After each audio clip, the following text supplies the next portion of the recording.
Muy buenas, les habla Luis Carlón, presidente de la Asociación Cultural Tradicionalista Fernando III Santo de Palencia, y comenzamos un nuevo programa del rugido del león ibérico, del león hispano.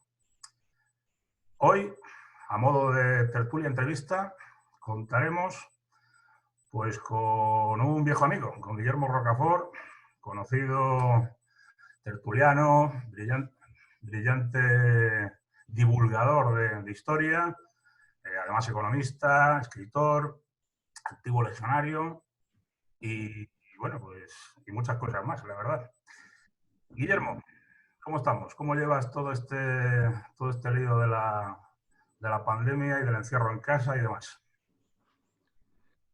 Pues antes de nada enviaros un grandísimo saludo a todos los miembros de la asociación y agradecerte, Luis, como presidente, que siempre contéis conmigo. Para mí es un honor estar entre vuestra asociación, en la cual ya creo que hemos colaborado en infinidad de ocasiones y lo seguiremos haciendo. Así que gracias por darme la oportunidad de participar en este programa del Rugido, que me parece verdaderamente fascinante. Y nada más, que estoy muy agradecido, encantado de estar con vosotros en estas épocas de pandemias, donde yo simplemente, si me permites, destacar que no, yo creo que nunca como ahora se ha visto lo miserable que es este sistema liberal, ¿no? Ahora estamos viendo todas las miserias de la casta política. Entonces, me quedo con eso, que estoy ojiplático. O sea, pensaba que lo había visto todo y creo que no hemos visto ni la punta del iceberg. Sí, muchas de las cosas que algunos llevábamos avisando tanto tiempo, pues ya se empiezan a ver, ¿verdad? Por Total. cierto, lo que dice Guillermo, es verdad que son muchos años colaborando e incluso alguna vez nos ha echado un capote a última hora de los buenos, de los que se agradecen para siempre. También nos acompañará en esta tertulia entrevista Javier Bartolomé, un conocido de este programa y Hola. que también es miembro de la Asociación Cultural Fernando III Santos. Ya saludado, así que luego le tendremos con nosotros. Guillermo, quería comenzar preguntándote por una nueva asociación que habéis fundado, la Asociación Águila Protectora, que además estáis con nosotros, habéis firmado un manifiesto con otras asociaciones de España, una respuesta frente a la crisis, que por cierto, todo el que quiera leerle, pues en nuestro blog, el blog de la Asociación Cultural Fernando III Santos se encuentra. ¿Qué fines tenéis y qué pretendéis con esta asociación? Muy bien, mira, nosotros somos una asociación civil, legalmente constituida. Hemos tenido problemas con la Dirección General de Consumo porque cuando inscribimos la asociación en el Ministerio de Interior, al ver que estamos centrados en la protección de los españoles frente a los abusos de los fondos buitre, remitió nuestra solicitud al Ministerio, lo que es ahora el Ministerio de Consumo, a efectos de que nos registraran pues, como una OCU normal y corriente, ¿eh? como Facua y todos estos engranajes, vamos a decir, de la subvención y de la caradura, ¿no? Y no nos han dejado. Realmente se han agarrado a... Vamos, es que realmente hemos visto un tan mal funcionamiento de la Dirección General de Consumo que ahora comprendemos cómo está el español medio tan desatendido, porque es que solamente puedo decir que gentuza, ¿no? Claro, mientras tanto ahí están en las OCUs tipo Facua, chupando el bote, chupando cámara, acaparando además un aspecto en el que siempre nos hemos quejado de que efectivamente la cultura la han prácticamente monopolizado la televisión, pero es que hay otra pata de ese control absoluto, que es el tema de las OCUs, ¿no? Mientras que ellos ocupan esos sillones, pues en España, por ejemplo, temas tan graves como los abusos que cometen los fondos buitre, es que no han hecho absolutamente nada. Y llevan en España prácticamente una década. No han defendido nada. Además, tienen prerrogativas legales, incluso para sancionarles y tal, ¿no? Bueno, simplemente esta pequeña introducción, ¿no? Nosotros nos constituimos, el presidente es don Rafael Ripoll, yo soy el secretario, y llevamos años en esta situación un poquito atípica, ¿no? Porque, claro, no nos quieren reconocer, aunque nos da igual, porque la ley no la conocemos y como ya han pasado 3 meses desde que... Bueno, no es que hayan pasado 3 meses, casi han pasado 3 años desde que depositamos los estatutos, a los 3 meses se presume el silencio positivo y somos reconocidos a todos los efectos. Bueno, no reconocidos, sino que se tienen que dar... tendrían que inscribirnos, ¿no? Donde fuera, nos da igual, ¿no? Pero es así. Entonces lo que dedicamos básicamente es defender a los españoles de los abusos de los fondos buitre bueno, a defender a los españoles de los fondos buitre, también de los bancos, que son sus principales conseguidores, y luego también los políticos, ¿no? Y bueno, entonces hemos hecho actos de notoriedad, nos hemos reunido Rafael Ripoll, el presidente de la asociación, y yo en Bruselas, con miembros altos funcionarios de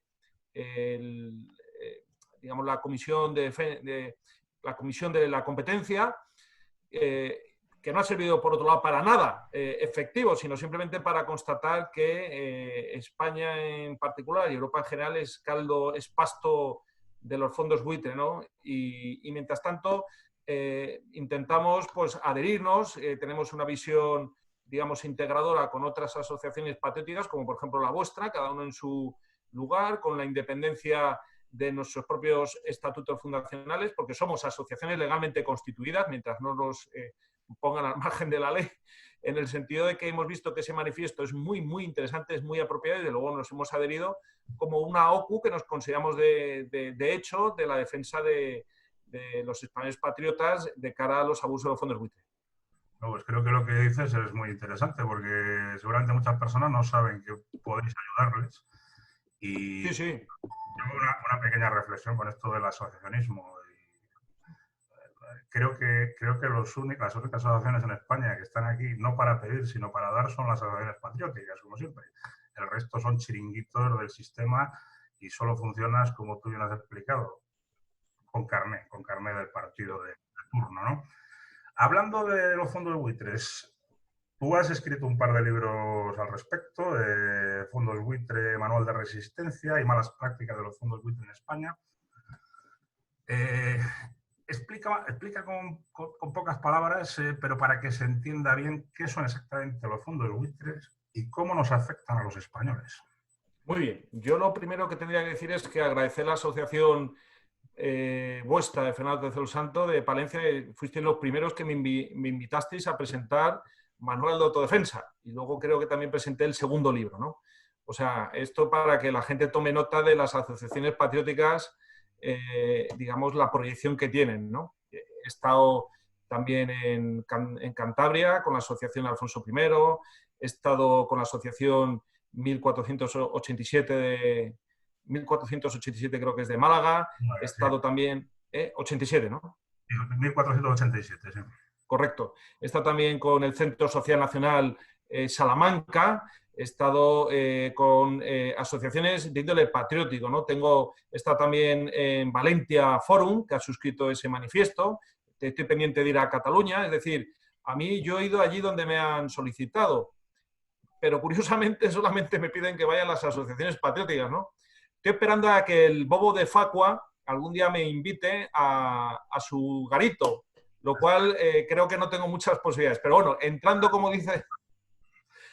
Guillermo, para que si no se nos va el tiempo, que ya sabes que no tenemos... Sí, efectivamente. Entonces, los fondos buitres son, vamos a ver, es dinero sucio de origen mayoritariamente ilícito, que viene de los delitos de todo tipo, tráfico de drogas, de tráfico de armas, trata de blancas, ONGs, que por medio de los paraísos fiscales utilizan un entramado de lavado de ese dinero negro, de ese dinero ilícito, que consiste en meterlo en las economías como la española, que están en una situación de colapso de solvencia, es decir, que carecen de liquidez, para que se aprovechan de muchas ventajas. Primero, compran chollos a precio de saldo, porque España está en venta, lleva en venta ya, yo creo que desde que murió el Generalísimo estamos en venta, la verdad. Y lo que hacen es ese lavado de dinero, de tal manera que con poquito que inviertan consiguen una pasta que lo vuelven a meter en el circuito de los paraísos fiscales, digamos, limpio de polvo y paja, en el sentido de que no pagan impuestos en las naciones donde invierten, entre comillas. ¿Y qué compran? De todo. Han comprado miles de viviendas sociales, es decir, hablando del Generalísimo, él hizo 5 millones de viviendas sociales y no se conoce ni un solo desahucio, y esto siempre lo reitero, lo he escrito hasta en ABC, o sea que tampoco quiero decir que me mueva en planos extra informativos, ¿no? Y mientras que con la democracia todos los partidos políticos, y cuando digo todos, tienen, digamos, una base de fondo buitre, que está financiando también los fondos buitre, ya sabemos, George Soros, a Podemos y a... Luego hablaremos un poco de Soros. Bueno, vamos a ver, George Soros es un personaje siniestro del cual yo tengo conocimiento desde hace tiempo, básicamente porque siempre me ha gustado la economía y a veces me ha sorprendido los movimientos especulativos que ha llevado este sujeto a cabo, ¿no? Entre ellos sacar varias veces a la libra esterlina del sistema monetario europeo, ¿no? Yo entonces era un estudiante de universidad y decía, pero ¿cómo es posible? Y lo hacía simplemente por movimientos especulativos y para demostrar que lo podía hacer. Lo hago porque quiero. Como se puede matar a una persona porque uno puede, ¿no?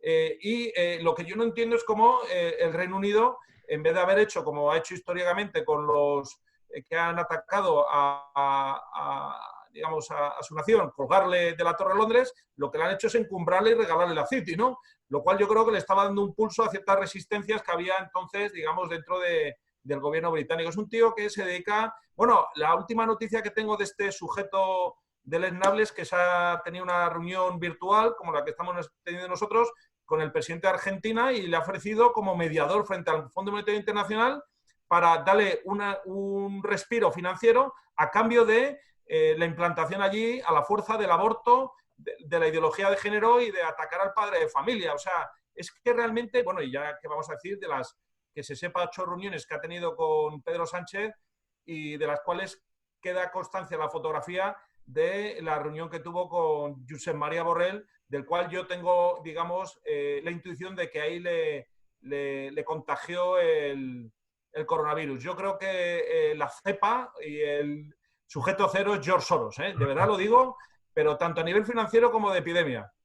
Oye, Guillermo, vamos a dar paso a Javier, que te quería hacer algunas preguntas. Antes sobre este personaje, quería yo recordar que se le calcula una fortuna de más de 8.000 millones de dólares, será más. Madre mía. Y bueno, como dice Guillermo, es el promotor de toda la agenda lobby GH, JK, ¿cómo se llama eso? De la inmigración masiva, bueno, pues de todas estas políticas. Se dedica a especular destruyendo países y destruyendo cultura y valores, sobre todo. Sí. Pues sí, a mí me gustaría, Guillermo, que habláramos un poco de la situación que se nos presenta y que vamos a vivir. Y para presentarlo, creo que es muy importante hablar de la deuda. La Unión Europea va a inyectar a países afectados por coronavirus unos 850.000 millones de euros, cuando estamos hartos de leer y escuchar que Europa no tiene dinero. ¿De dónde se saca esta gran inyección la Unión Europea? ¿Se va a endeudar la Unión Europea? Y si es así, ¿frente a quién y qué puede suponer que se endeude la Unión Europea?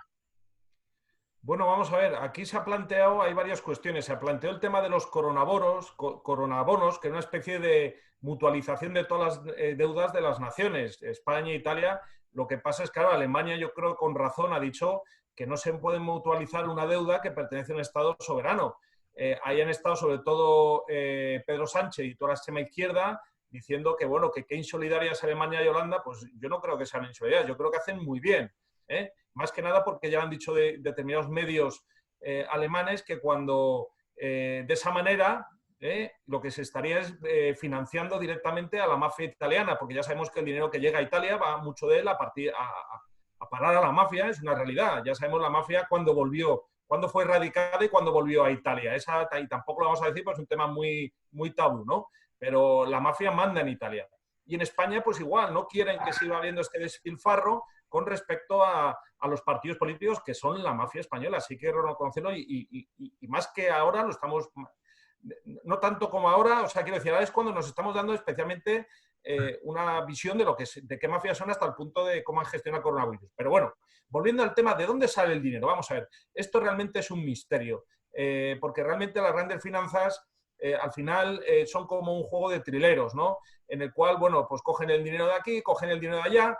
Yo creo que ellos básicamente están hablando de la emisión de nueva moneda por el Banco Central Europeo, ¿no? Entonces, inflación. Es una forma de emitir moneda, generando inflación y devaluando, digamos, las capacidades económicas del país afectado. Si le damos a la máquina de generar dinero, pues lógicamente el dinero tiene que ir en consonancia con la riqueza de una nación, porque si no se va a quedar descompensado y al final va a quedar como un churro.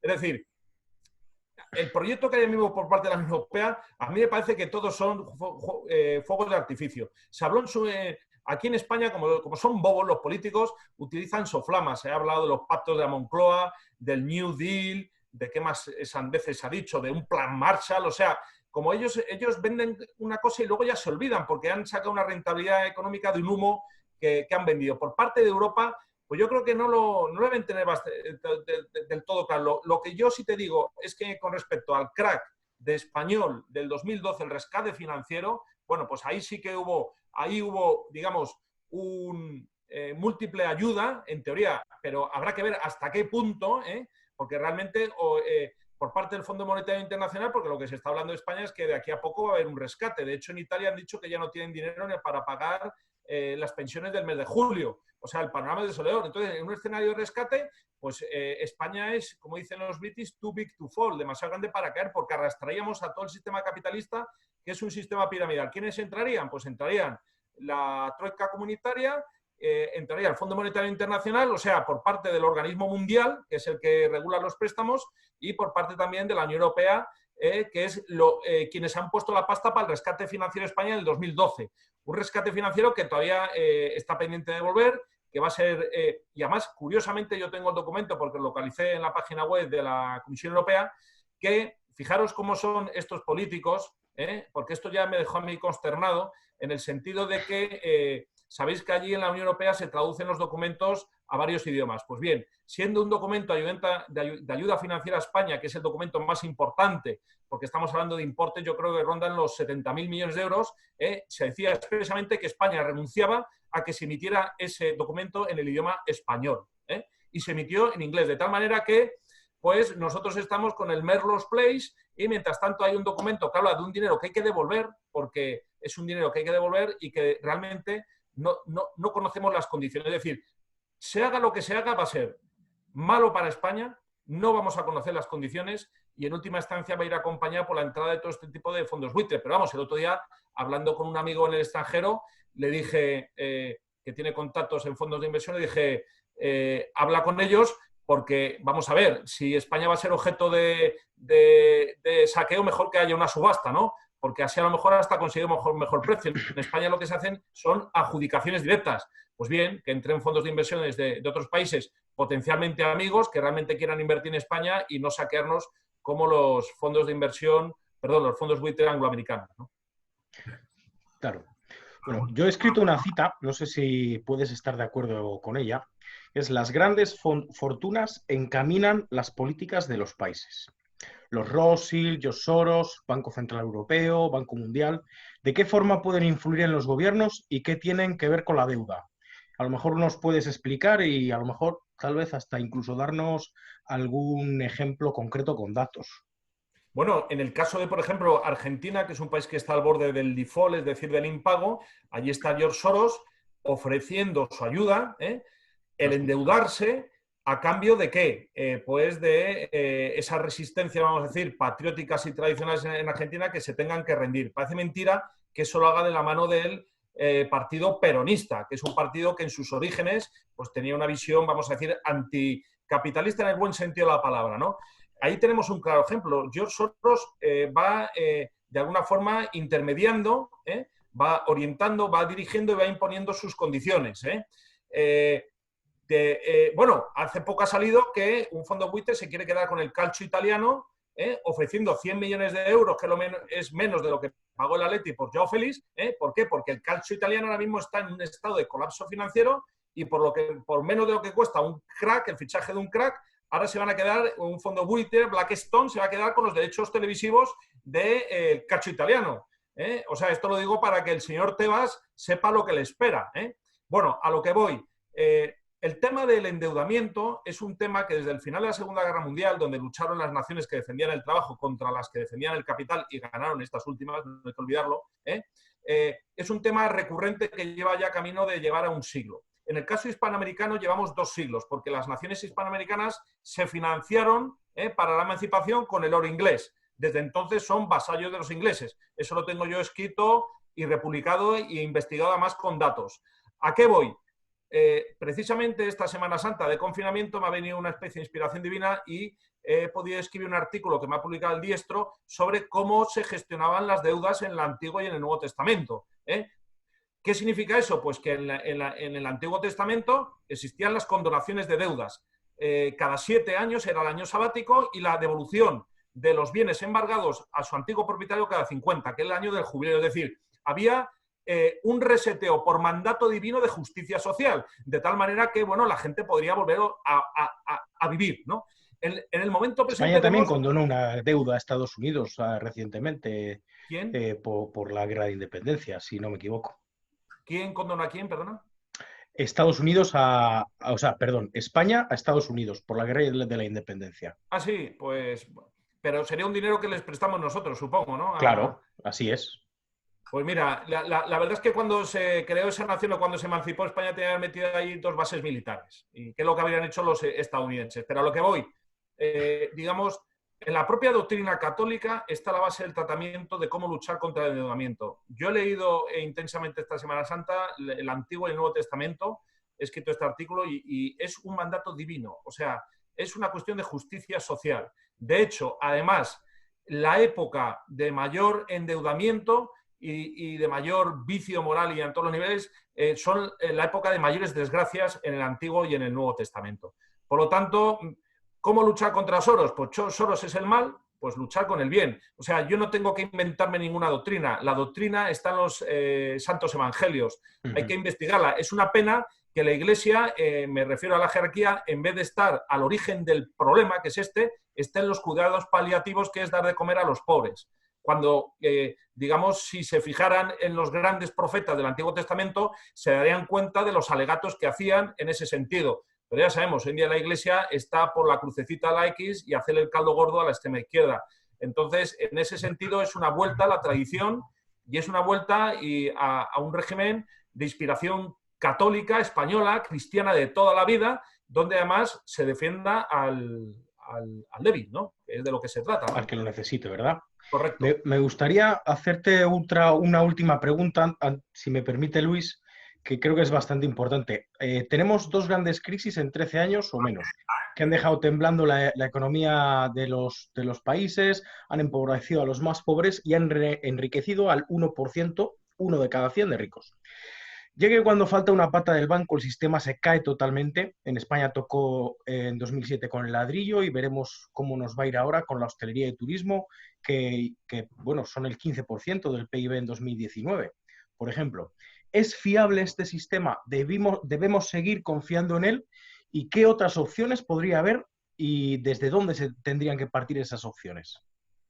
Me imagino que te refieres al sistema económico. El sistema económico. Correcto. Bueno, vamos a ver, es una pregunta muy complicada de responder, porque realmente aquí varitas mágicas no hay. Es un trabajo que requiere un gran esfuerzo y un gran planteamiento, ¿no? Porque el problema de la economía es como que estás construyendo un pozo y te estás metiendo cada vez más ahí. Es decir, tienes que salir de ahí y reconstruirlo desde los cimientos, ¿no? Yo creo, y he escrito varios artículos en particular, que hay que ir a un paradigma de economía que se base sobre todo en la protección del trabajo. Es decir, los españoles deben tener ese derecho fundamental garantizado, no el trabajo precario que nos dejan los fondos buitre y los bancos. A partir de ahí, someter al gran capital, forzarle, obligarle al esfuerzo común, en el sentido de que, por ejemplo, ya hemos visto el gobierno lo mal que ha gestionado el tema de la pandemia, efectos de los suministros, ya veremos lo bien que le gestiona al fondo buitre la entrada en España. Entonces, habría que, de alguna forma, someter al gran capital e involucrar a las grandes finanzas, que el sistema bancario deje de ser un riesgo sistémico, porque ese es el que provocó la crisis del 2012, Bankia, etcétera. O sea, no nos fuimos al tacho de milagro, o sea, realmente... Pero no se reformó el sistema bancario, sino que se apuntaló. Y en cualquier momento se puede derrumbar, porque es una banca que se llama banca fraccionada, que solo mantiene el 1% del coeficiente de caja y que en última instancia, con que vaya más del 1% de la población a sacar el dinero, estadísticamente el banco se va a quedar sin dinero, con lo cual va a haber un corralito como la copa de un pino, que es lo que ha pasado ya reiteradamente en Argentina. Entonces, tiene que haber gestores, yo creo que economistas serios, economistas solventes. Hace falta una época de austeridad, sobre todo aplicado a la clase dirigente, a la clase política, es decir, hay que amortizar infinidad de puestos completamente ineficaces y, en última instancia, generar un entorno económico donde el que quiera prosperar y el que quiera trabajar lo pueda, sin tener que, como le ha pasado a los pobres autónomos, estar prácticamente 2 meses parados y teniendo que pagar las cuotas de autónomos, que eso ya me ha parecido, vamos, que me ha parecido, o sea, es todo lo contrario de lo que... Les han dado 660 euros de ayuda, ¿eh? A los autónomos. Mucho harán con ello. Bueno, Bueno. ya veremos. Sí. La mitad lo tendrán que pagar el mes que viene en su cuota porque se han aplazado. Se han aplazado, no se han suspendido. Cambiando un poco de tema, Guillermo, una reflexión, a ver qué opinas tú. Yo veo, y lo vamos a ver más después de esta pandemia del coronavirus, una España empobrecida en la que se subirán los impuestos, se tendrán que seguramente bajar pues, las pensiones, el dinero que se le da a los parados, el sueldo de los funcionarios, etcétera. ¿No ves un poco una España ya en derrumbe, en subasta, como decías tú antes, este régimen del 78, esta partitocracia que crearon los partidos políticos para los partidos políticos? No es que fuese creada por una élite de españoles para que se creasen luego partidos políticos que trabajasen para los españoles, sino que somos los españoles los que llevamos 40 y tantos años, de forma clara, además, es muy evidente, trabajando para una serie de partidos políticos que además no se esconden en absoluto, o no se han escondido durante 40 años en traicionar a España en lo que a sus libertades, su cultura, sus tradiciones se refiere. Claro, en este derrumbe que te comento, pues también hay un problema muy serio, aparte del económico, que es el separatismo, el auge del marxismo, este socialismo sorósico, le podríamos llamar, totalmente entregado a este mundialismo aberrante, de todas las aberraciones, en una sociedad además que durante 40 años pues, no se ha preocupado precisamente en culturizarse y en prepararse al dar la impresión de que todo te iba a venir dado. ¿Qué crees que debemos hacer para revertir esta situación? Que yo pienso que estamos en un momento final del sistema. Se va a cambiar. Y si no lo cambiamos nosotros, lo cambiarán ellos a peor. ¿Qué opinas tú? Pues sí, coincido con tu diagnóstico completamente. Yo creo que es un momento crucial este.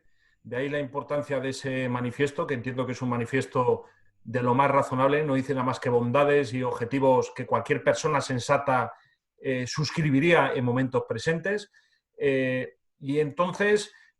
Al fin y al cabo se trata de, como todo el cambio de cualquier régimen político, la sustitución de una élite por otra, ¿no? Yo creo que confío en que la mayoría del tejido español social es un tejido sano, pero tenemos que hacer frente a cuestiones como, por ejemplo, el control de los medios de comunicación, que es masivo por parte de la extrema izquierda, y luego pues una serie de elementos parasitarios que estamos viendo, como por ejemplo el cine subvencionado, como estamos viendo, por ejemplo, los sindicatos.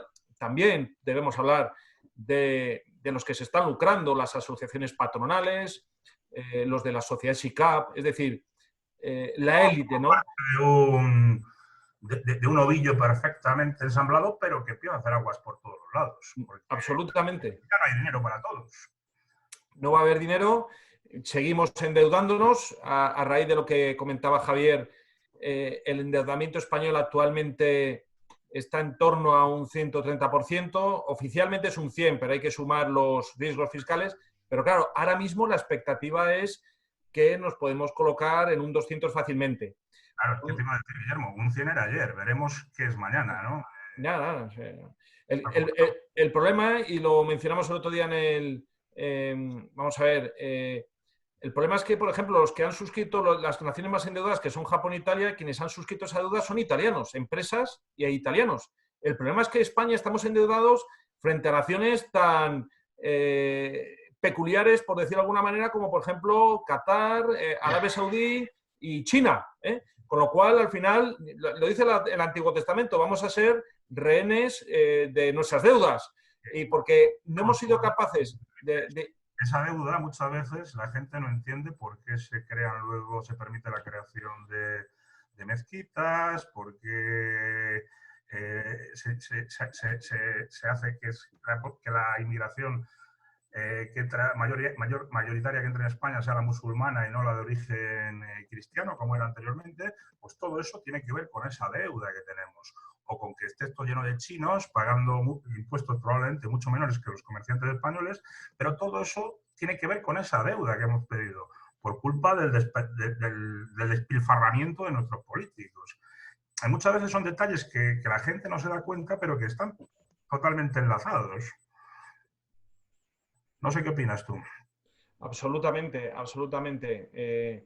El problema es que nos vamos a encontrar con unos acreedores a los cuales les debemos una fortuna. Ese dinero se ha dilapidado, lo han dilapidado los políticos en sus redes clientelares y nos pedirán un mayor esfuerzo, nos pedirán incrementos de impuestos, pero ahora mismo el tejido productivo español es que está en estado de colapso, está bloqueadísimo, no tenemos capacidades. El otro día vi un tuit de la cuenta oficial del Partido Socialista Obrero Español que me dejó consternado, diciendo que la solución era acudir a los mercados financieros de la deuda, como el que acude a comprarse una botella de vino, ¿no? Entonces... Una patada hacia adelante permanente, ¿no? Absolutamente. Además, el otro día el presidente del gobierno tuvo digamos, yo creo que da un reflejo de su personalidad, ¿no?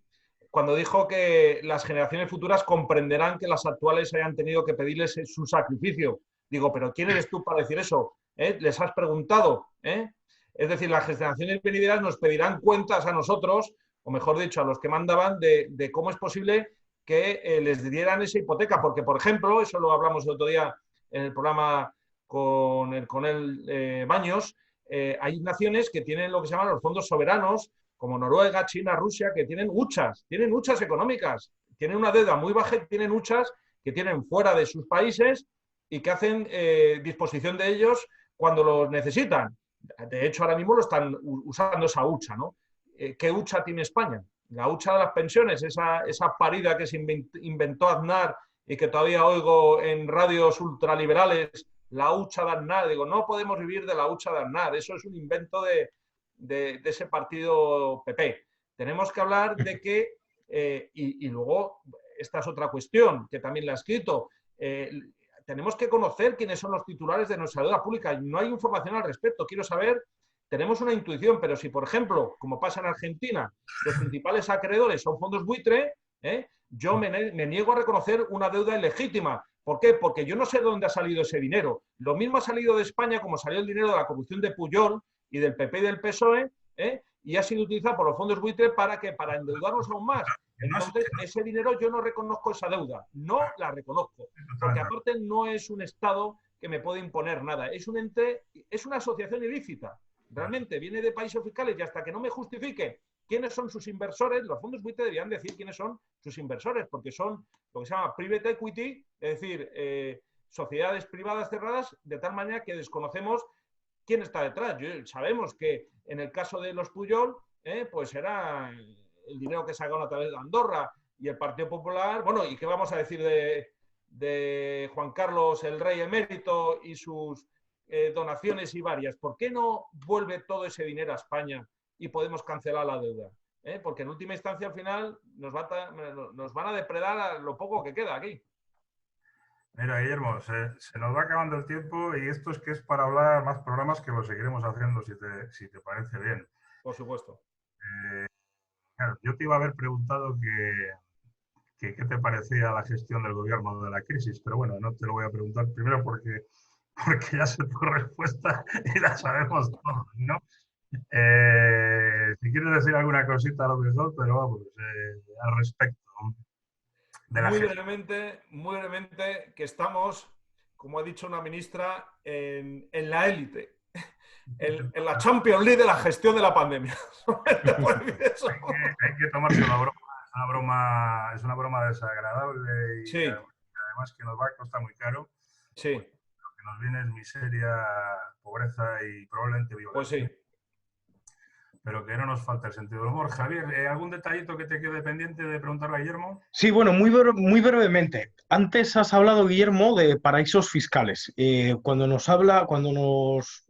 hablamos de paraísos fiscales nos viene a la cabeza Suiza, por ejemplo, pero en el continente americano tenemos que recordar que hay unos 30 enclaves económicos con ventajas fiscales que se podrían denominar paraísos fiscales, como las Islas Caimán, por ejemplo, al igual que Gibraltar, Isla de Man, todas controladas por la pérfida Unión y con la particularidad de que fueron creadas para, desde la guerra del opio, lavar dinero procedente de la droga. ¿Qué particularidad tienen esos enclaves ingleses para que no se hable de ellos? Bueno, pues porque son los que financian, yo lo sé positivamente aquí, a mí me censuraron en la cadena SER porque fui crítico en un programa con respecto a Gibraltar y su condición de paraíso fiscal. Es decir, ya hemos visto a Fabián Picardo cómo ha venido aquí a Madrid, a uno de los hoteles de lujo, y le han hecho el besamanos todos los partidos políticos, por delante y por detrás, ¿no? Entonces, en última instancia también hay que pensar una cosa, los paraísos fiscales conocen las cuentas secretas que tienen nuestros políticos y el antiguo monarca. Con lo cual, la información es poder y nuestra clase dirigente hará lo que le dictamine Soros y los paraísos fiscales, porque nosotros somos, pues eso, lo que somos. Muy bien. La verdad es que mala pinta tiene esto. Pero bueno, Pues sí. hay que poner esperanza, como buenos cristianos y como buenos españoles que somos. Saldremos adelante seguro, cueste lo que cueste. Y no cejaremos en el afán de hacer justicia con todos los canallas que nos han llevado a esta situación. Son ya no décadas, sino casi siglos los que llevamos arrastrando malos gobiernos, traiciones permanentes y bueno, yo, aunque a veces como todos, pues te desesperas porque no ves que las cosas acaben de cambiar, pero bueno, hay que seguir y estoy convencido de que con la ayuda de Dios España saldrá hacia adelante y esperemos que no mucho tardar, aunque es evidente que ahora nos viene una época muy mala. Como decía antes, Guillermo ha sido antiguo legionario y además es el portavoz de la plataforma patriótica Millán Astray y espero que nos veamos pronto porque tenemos aquí en Palencia un acto preparado con él desde hace ya tiempo, le tenemos que haber hecho ya por motivo del centenario de la Legión. Y además me parece una idea bonita también que hagamos otro programa contigo sobre ese centenario de la Legión. Muy bien. Y todos esos proyectos que habéis hecho desde la plataforma Millán Astray, que han sido muy importantes, sobre todo con las injusticias del callejero y demás cosas. Bueno, los cobardes estos son como son, ¿no? Y bueno, pues creo que este programa de hoy ha dejado bastantes cosas claras, sobre todo porque son términos muchas veces que las escuchamos y más o menos sabemos lo que son, pero no acabamos de ponerles lugar, cara y personajes. Y es que aquí, como nos ha enseñado, nos ha demostrado Guillermo, España no está siendo atacada desde fuera, simplemente es que hay mucho traidor dentro que ha abierto las puertas, ¿no? Mucho obispo don Topas, como pasó en la invasión musulmana. Así que, sin más, un placer y nos vemos aquí en el rugido del león, que esperamos siga rugiendo mucho más tiempo y para bien de España. Gracias, Guillermo, gracias, Javier. Un saludo. Muchísimas gracias, Guillermo y Muchas Luis. gracias. Gracias a los dos. Gracias.